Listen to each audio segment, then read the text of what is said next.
रोज की तरह एक स्वस्थ व्यक्ति घर से निकलता है। वो ट्रेन लेता है, ऑफिस जाता है और वहां वो कोरोना वायरस से इन्फेक्ट हो जाता है, पर उसे तुरंत बीमारी का एहसास नहीं होता और शायद काफी दिन तक ना हो। तो फिर वो फुटबॉल मैच भी देखने चले जाता है, जहां वो 2-3 और लोगों को भी अनजाने में इन्फेक्ट कर देता है। इनमें से ज्यादातर लोगों को हल्का इन्फेक्शन ही होगा, लेकिन उनमें से किसी एक को इन्फेक्शन की गंभीरता के कारण हॉस्पिटल ले जाने की जरूरत पड़ सकती है। पर वो पहले 3 इन्फेक्टेड लोग जिनमें बीमारी के लक्षण नहीं दिखे थे, वो फिर बाहर चले जाते हैं। वो ट्रेन पकड़ते हैं, ऑफिस जाते हैं और फिर काम के बाद बाहर घूमने जाते हैं, और इस दौरान वो कई और लोगों को इन्फेक्ट कर जाते हैं, जिनमें से 20% को हॉस्पिटल जाने की जरूरत पड़ेगी।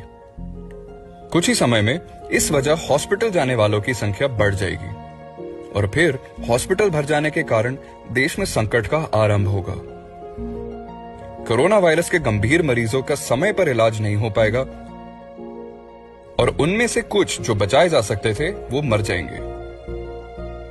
यही सब दक्षिण कोरिया, ईरान और इटली में हुआ, जहां 2 हफ्ते के भीतर बीमारों की संख्या 100 से 5000 के भी ऊपर पहुंच गई। सैकड़ों की मृत्यु हुई क्योंकि वो हॉस्पिटल में भर्ती नहीं हो पाए। गंभीर मरीजों की बढ़ती संख्या के असली जिम्मेदार वो लोग हैं जिन्हें बीमारी के लक्षण महसूस नहीं हुए, पर वो अनजाने में बीमारी फैलाते गए। जिसका मतलब ये है कि जो लोग इन व्यर्थ मृत्यु से बचाने के लिए सबसे ज्यादा कर सकते थे, वो ये लोग हैं, यानी कि हम सब। कोरोना वायरस के फैलाव को धीमा करने के लिए आपको ऐसा बर्ताव करना पड़ेगा जैसे कि आप खुद वायरस से पीड़ित हैं। सार्वजनिक परिवहन, ऑफिस, भीड़ वाली जगहें और यहाँ तक कि छोटी सभाओं से भी दूर रहें, ताकि आप खुद वायरस से बचे रहें और उसके फैलाव को सीमित रखें। इसे कहते हैं सोशल डिस्टेंसिंग। अगर हम में से ज्यादा लोग सोशल डिस्टेंसिंग के अभ्यास में लग जाएं, तो वायरस के फैलने की गति काफी हद तक धीमी हो सकती है।